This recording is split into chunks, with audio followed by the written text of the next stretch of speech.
Hi and welcome to my YouTube channel. My name is Rita Borenstein and the name of my channel is the same as my name.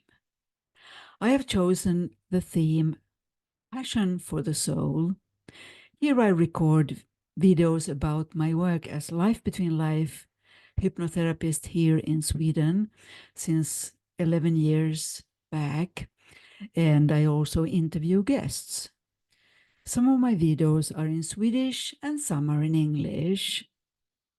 Today I'm going to talk about the theme, have we been here before?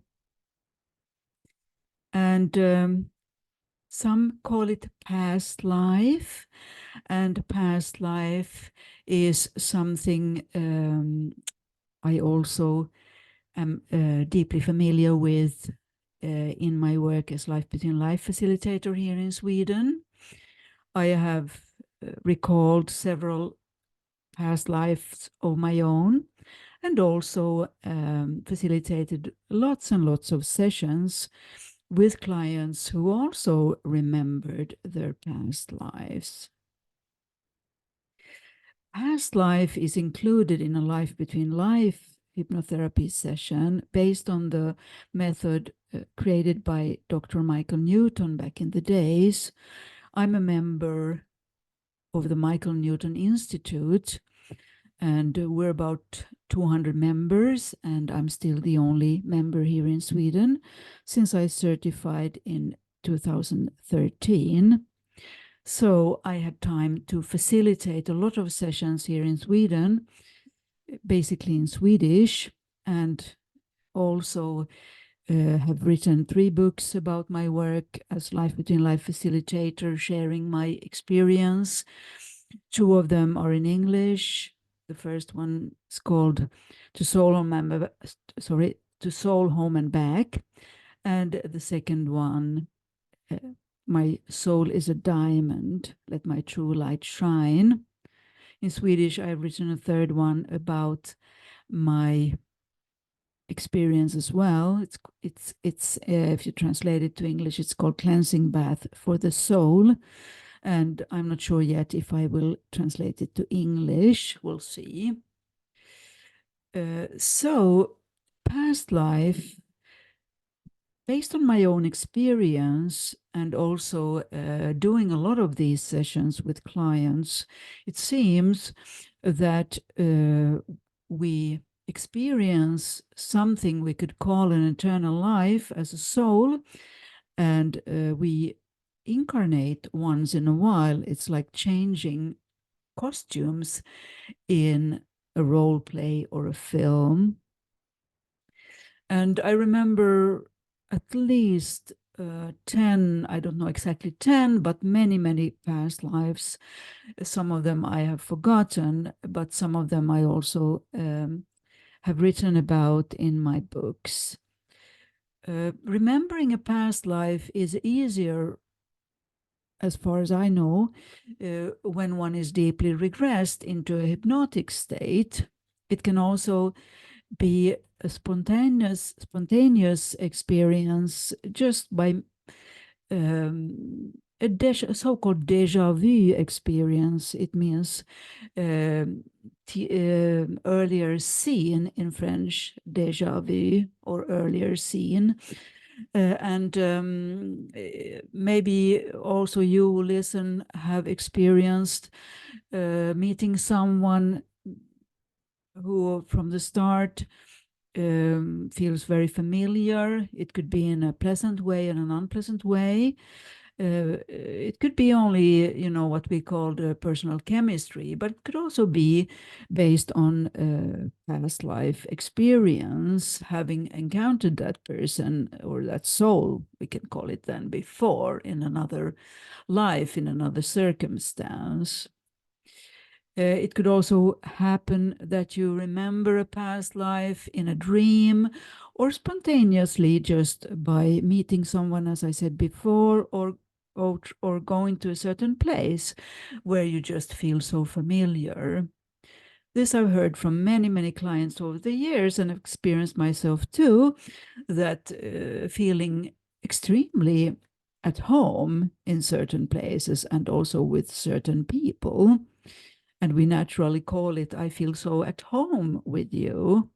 Some feel this with a partner, or the first time they meet a partner, that it was like a homecoming to hug that person, or to come close to that person, or even just meet that person the first time. So this is exciting things, certainly.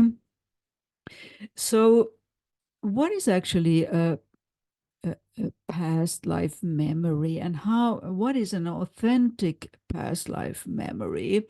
Well, I can only recall my own experiences from many hypnosis sessions. And basically, in a hypnotic state, what is an authentic experience is that we feel it, we know it, we have a physical experience also to be in another body. For example, I can tell you, when I was experiencing a past life as a female doctor, an obstetrician in Vienna, and this I have written about in my second book, my first book, To Soul on My Back, where I lived and died as a physician in Vienna during the shift from 18 to 1900. So it was not that common with female doctors. And I came into that life in a memory starting from when I was young. And I did a hypnotherapy session, then a Life Between Lives session with my British colleague, Angie Noon, outside London. And I could feel myself dancing and felt my dress, my shoes, my lively personality, and how I loved to dance and how I loved to be with the others. There were many intellectuals then, and I've started to study medicine already, but back in the days, the circumstances were that we who studied in the university then, we met others who studied other things, and I enjoyed it so much. I was dancing some kind of fast dance, swirling around and around and around, so I can still feel it in my body, how fun that was. And then my hypnotherapist, Angie, wanted me to go further into that story.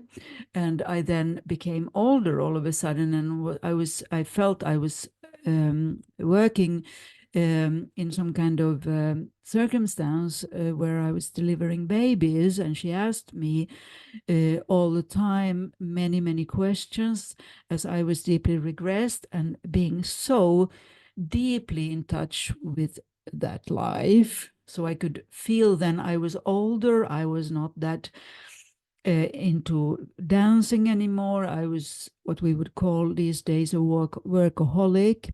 I was working and working and working because in that hospital I was not very popular, because female doctors were not that common. And so I had to fight for my existence there.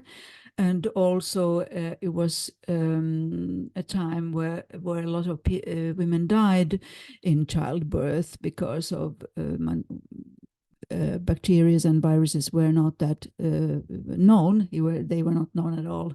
During that time, it was before Dr. Semmelweis, the famous doctor who actually died in a mental asylum because he was telling his fellow doctors to wash hands, because he realized somehow that the doctors went from the places where they were checking dead people and doing not abductions, but abductions. Yes, when I all of a sudden don't remember the name, but they went straight to childbirth, and of course they didn't have any gloves in those days. So many women and children died then because of this. And nobody believed Dr. Semmelweis when he said, please wash your hands before you go to the childbirth of the women in this, while they were giving birth. So when midwives were helping at the birth, the statistics of women and children surviving were higher. Well, anyhow, those were the days when I was living, and I read afterwards a lot about those times, so I could realize that it was quite different from today. So anyhow, then we fast forward it as it's possible in a hypnosis. There's no time actually for a person who is deeply regressed into a hypnotic state. So the hypnotherapist, in this case, Angie, told me, now let's go forward to the time of your death. I was called Helen then. And I came into a circumstance where I was in a bed and very, very weak. I felt so weak also in my hypnotic state. Then I felt so weak, I could hardly speak. I was whispering like, oh, I feel so weak. I'm dying, like that. I told Angie.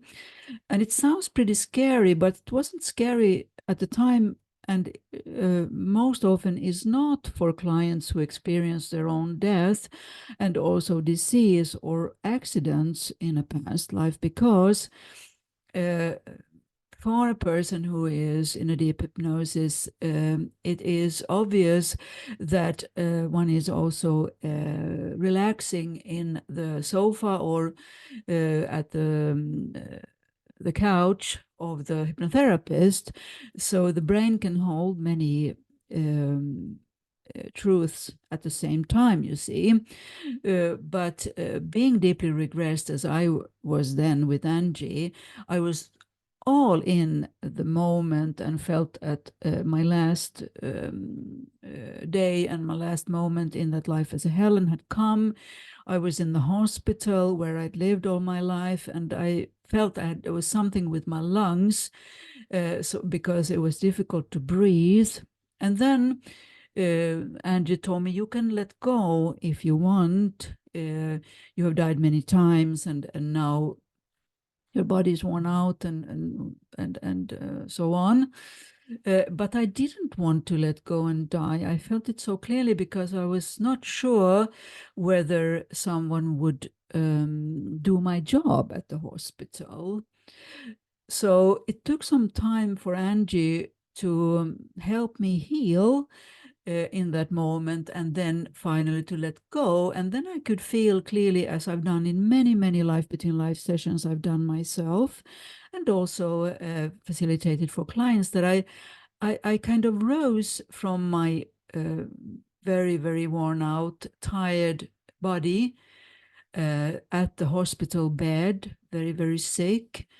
And then as a soul, I went to look down on my dead body, and then Angie asked me, "Are you ready now to go home, to go to soul home, and to meet your maybe meet your soul group and your guides and stuff like that?" So then the session turns into a Life Between Lives session, if decided. But usually a past life session is kind of ends there, but the session will be all about the past life and what kind of circumstances it was, and what was the main purpose of that life, and other things that would be interesting for me in my present life, or for my client in their present life, to know about this past life. And for me, doing past life regressions, except all these Life Between Life regressions I do with clients, and I do also other hypnotherapy sessions with clients. Well, but when we focus on a past life regression, usually the question is there post-traumatic stress from this past life, or for maybe many past lives that the clients tell me during the session. They tell me about maybe several lives, and there could be a theme through all those lives. For example, that one's voice was not heard, one died trying to voice something that was important, or truth, or one was a pioneer somehow, or where was some kind of circumstances like that. And most of my clients, they have questions about a certain thing or a certain phenomena that seems to stop them every time. It's like a blockage that why am I so afraid to speak publicly? Why am I so afraid to speak my mind? Why am I so afraid to say no? Why do I repeat patterns which are not good for me? They don't lead me to where I want to go. It kind of same thing repeats all the time. So then it could be interesting to investigate. Some clients want to do a Life Between Lives session, and then we go to childhood, we go to kind of inner child work, maybe, or a time in the mother's womb, or a Life Between Lives session, which I have recorded several videos about here. But if we focus on a past life regression, I would ask the client then many questions based on what we have discussed before the session, and what the client is interested in, and what the client wants to heal, and some things they do not know that they really are up for to heal. It hasn't become it hasn't risen to their aware level yet, but during deep hypnosis it can, if possible, if the client is ready. And lately I have met a lot of people. I don't know if it's some kind of synchronicity or something like that, that it's a meaningful pattern I have seen. But it's not only in my work as a hypnotherapist with past life regressions and life between life regressions. I have heard meeting people that they all of a sudden start to talk about their experience from past life with me. For example, the other day I had an online meeting with a few people, and as we were introducing ourselves in quite a deep way, all of us, we were not that many, but we were some people, it boiled down to that we all had past lives, it seemed, in monasteries, like as monks and nuns. It just happened that some of us started to tell the others about such a life, and then I think I said yes. I had I remembered many lives as a nun, also as a monk, and some of them were blissful and really joyful and wonderful, and some were deeply painful, for me at least, with many rules I couldn't live up to. So I died quite young, then cold and lonely, and all these phenomena we call suffering. And these things happen probably because I'm in this kind of speciality, I guess. But lately it's come up more often than before. I also noticed that on the Michael Newton Institute Facebook page, we have a certain Facebook page there with a lot of followers, and I'm not that active there, but I usually check the threads. And someone said that they wrote there that they started a group, a closed group for people who remember they had a past life in Auschwitz, the concentration camp, as you know. And I clearly remember a past life in Bergen-Belsen as a child in a concentration camp, and I wrote about it also in my first book. So then I was interested that this is also kind of phenomena that people start to talk about common past life experience like that. And I don't know if it happens only to me, but things that were quite unusual 11 years ago when I started with Life Between Life hypnotherapy has become, at least in my experience with meeting people, more common these days. And of course, clients tell me about their experience because that's why they contact me and why they come to do sessions with me also. So past life experience is something I think very, very good to remember, because then we can also realize, if we take it seriously, that, which we should, of course, that I think that I've been a male, I've been a female, I've had other colors of my skin, I have been living in many places on earth, and nobody is better than anybody else, and nobody is more advanced than anybody else.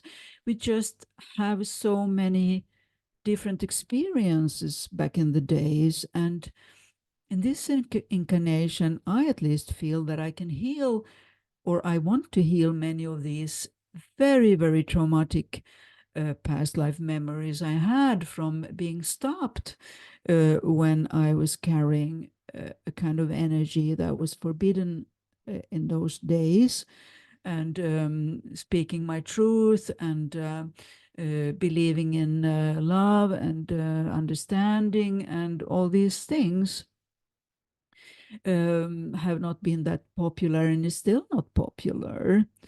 And I feel especially when we have a situation in the world now, as we have, with war, and we had this pandemic, and all these things that remind me, at least, of lives I had in war. And as I'm a Jewish also, this life, it of course, it doesn't uplift me that much, that anti-Semitism and all sorts of phenomena like that we would never think, or at least I thought, would not happen as fast as it has risen again. So that's why I think for everyone who want to be in touch with their past lives, maybe we also have been evil, or been doing many, many things to others that we would never do this life. I personally have experienced in hypnosis a few lives where I was truly evil and putting spells on people and such things, which it was horrific to remember in hypnosis. But I know that those who say that I have only been a good person, or never done anybody harm, it might not be like that. I think we all have had maybe lives when we were not that the kind of people we're now.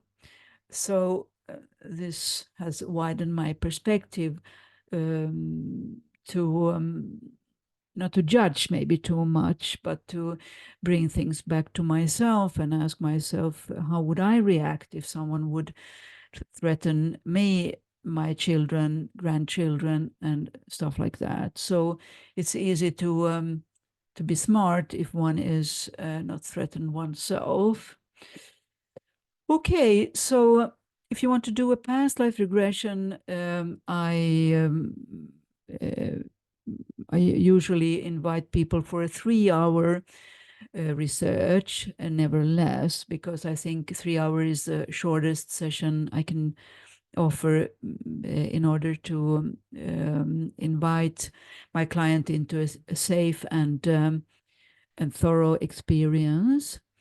And the last 2 years, I've also started to do group regressions to past lives. And we have 3 events like that coming up in January, first in January 28th, the second February 11th, and the third March 24th. And this I'm going to do with my hypnotherapy colleague Mattias Andersson, and I recorded a video with him about these events where we will use so-called self-hypnosis, which we will teach to the participants, and to regress to childhood the first time, and then the second time to past life, and the third time to the state as soul between lives, if possible. It's a state where